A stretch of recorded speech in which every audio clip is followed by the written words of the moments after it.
Bonsoir tout le monde. Je me présente rapidement. C'est Kojo de prénom et Clovis de nom. Aujourd'hui, je vais vous présenter, on va survoler au fait, voilà, les clés de la finance personnelle. On va parler un peu de finance personnelle. Parce qu'on entend beaucoup parler de finances de marché, de banque commerciale et tout ça, c'est un peu très professionnel. Et là, on va se focaliser plus sur ce qui rentre dans notre poche et ce qu'on en fait. Voilà. Donc, ça va être l'objet de cette présentation qui va durer trois quarts d'heure à peu près, Parfait. une heure tout au plus. Voilà. Et j'aimerais que ça soit que ça soit le plus interactif possible. Si vous avez des questions, n'hésitez pas. Si je dis des bêtises, n'hésitez pas à m'arrêter et à me corriger. Voilà, je vais apprendre aussi. C'est comme ça aussi qu'on évolue. On va essayer d'aborder le sujet de la finance d'une façon holistique, c'est-à-dire que ça ne va pas être que de l'argent, mais on va intégrer aussi notre propre personnalité. Comment est-ce qu'on vit l'argent? Comment est-ce qu'on a utilisé l'argent jusque-là? Comment est-ce qu'on considère l'argent au quotidien? Est-ce que c'est quelque chose qui nous effraie? Voilà, on va essayer de prendre au fait la gestion de l'argent sous cet angle-là.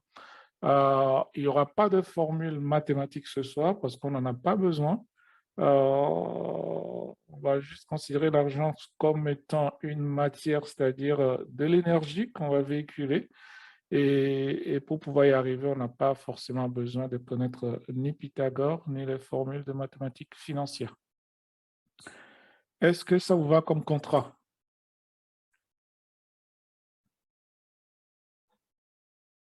Je pense que tout le monde est Oui, sous. Voilà, on va démarrer. Voilà, avant d'aller plus loin, si vous voulez m'écrire, vous m'écrivez sur cette adresse-là. C'est mon adresse professionnelle que j'utilise dans mes conférences en général. Donc, n'hésitez pas, c'est kojo@oseku.com. Voilà, d'abord, on va commencer par comment est-ce que nous concevons l'argent, les croyances que nous avons à propos de l'argent. À partir d'aujourd'hui, j'aimerais que vous n'ayez aucun problème à prononcer le mot argent, que ce soit dans le cercle familial très restreint ou que ce soit en public. Voilà, si vous considérez que l'argent vous pose problème aujourd'hui, commencez dès maintenant à prononcer ce mot-là le plus possible, ce terme argent voilà, comme vous voulez, mais intégrez ça, n'ayez plus aucun frein par rapport à l'argent. C'est vrai que nos éducations, surtout éducation judéo-chrétienne, nous ont inculqué une notion d'argent qui est une limite péjorative. Il ne faut pas parler d'argent parce que ça porte malheur, parce que si. Donc voilà, c'est un peu ça nos croyances, hein. La plupart du temps, quand je discute avec les gens, je vois qu'on a une petite appréhension, on n'a pas envie d'en parler. On n'a pas envie d'en parler. Mais tout ça, c'est normal. On va voir tout à l'heure pourquoi c'est normal qu'on est mal à l'aise, au fait, quand on parle de l'argent. Voilà.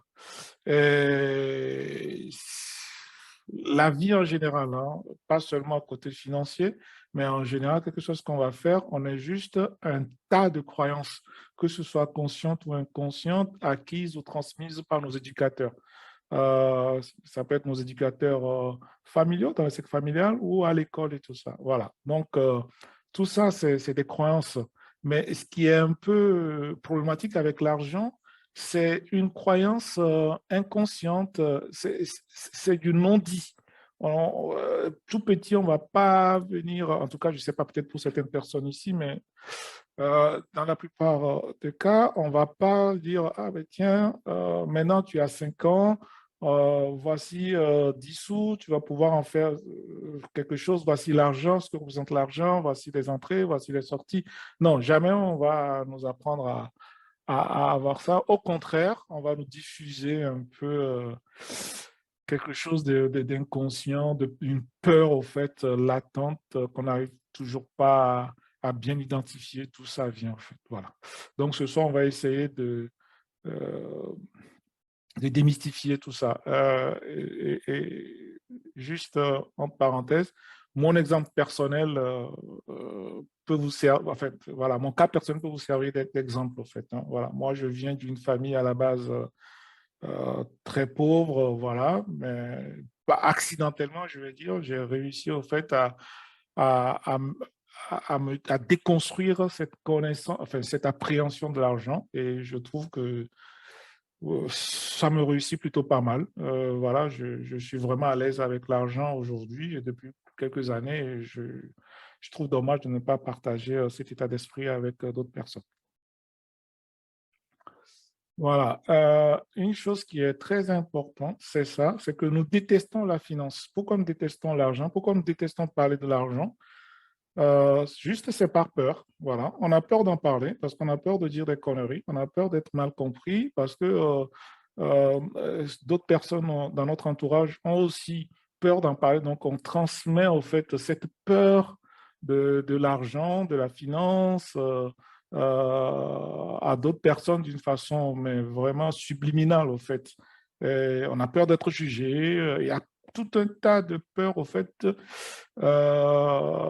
qui est construit, au fait, ce tas de peur est construit autour de la finance. Voilà. Alors qu'on en a besoin, c'est juste un véhicule de communication, un véhicule de transmission. Voilà, quand je vais au marché, bon, ben, soit à l'époque, on faisait des trocs où on amenait du sel et repartir avec du pain ou peu importe. Voilà, on essaye d'échanger. Aujourd'hui, on est dans une économie un peu plus ouverte, donc forcément, au lieu d'amener du sel au marché, on va plutôt amener quelques billets voilà, pour obtenir le même service. Voilà. Donc, c'est pas peur. D'où vient cette peur? Cette peur vient de la méconnaissance. J'ai envie de dire de l'ignorance, au fait, mais l'ignorance est un peu très fort, mais de la méconnaissance de ce que c'est que les rouages de la finance ou de la gestion de l'argent. On ne nous a jamais appris les bases de la finance. C'est quoi l'argent? D'où vient l'argent? Qui crée l'argent? Pourquoi certains en ont et d'autres pas? Pourquoi j'en ai aujourd'hui et demain j'en ai plus? Pourquoi hier j'en avais? Voilà, on ne nous a jamais appris les bases de la finance. Donc, qu'est-ce qui se passe? Bah, quand on ne connaît pas quelque chose, on a peur, tout simplement, ce qui est logique.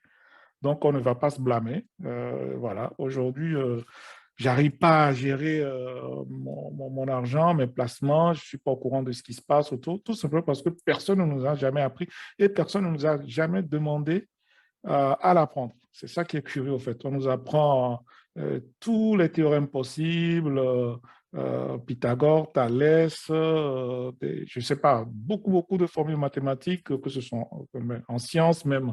On va apprendre des caractéristiques sur plusieurs pays dans le monde. Mais ce qui est vraiment important, l'essentiel, personne ne nous l'a jamais appris. Voilà. On prend la cocotte, on met un couvercle dessus, on n'en parle pas, et donc du coup, tout le monde a peur. Tout le monde a peur par méconnaissance.